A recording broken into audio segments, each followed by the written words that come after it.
Viktor Orban mène-t-il simplement une carrière politique réussie ou bien a-t-il un véritable destin historique? Alors, quelques éléments de réponse.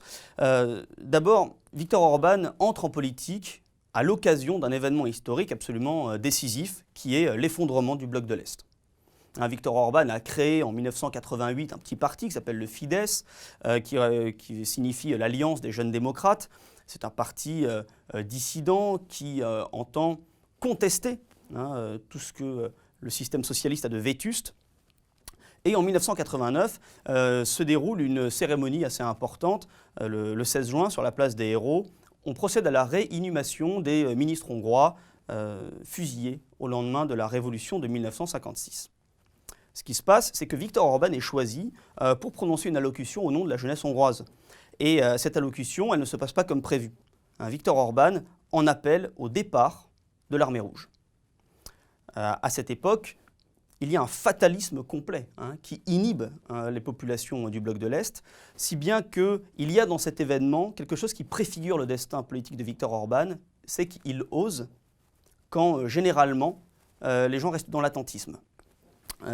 La conséquence, elle est assez significative, c'est que quelques jours plus tard, le rideau de fer cède à la frontière austro-hongroise et on est plusieurs mois avant la chute du mur de Berlin. Ça, c'est le chapitre, je dirais, de l'effondrement du bloc de l'Est. Maintenant, l'Occident américain entre en crise systémique, et c'est le cas depuis la crise économique, la crise financière de 2008, qui se poursuit sous des multiples visages.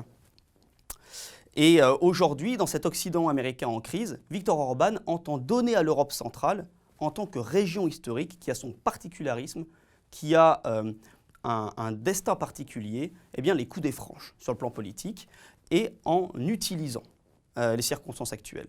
Il utilise son appartenance à l'Union européenne et à l'OTAN, il utilise le rôle complémentaire sur le plan économique que jouent les pays de l'Hinterland, cette Europe centrale, avec la métropole industrielle germanique, et sous tous les rapports, sur le plan des idées, sur le plan évidemment de la crise migratoire, Viktor Orban dessine une voie alternative à l'Occident post-national et on pourrait dire post tout court. Voilà dans quelles circonstances les Français peuvent s'intéresser à la figure de Viktor Orban. Viktor Orban dessine en Europe centrale une alternative européenne à cette crise de l'Occident mondialisé. Et ça concerne les Français autant que les Hongrois, les Allemands ou les Italiens.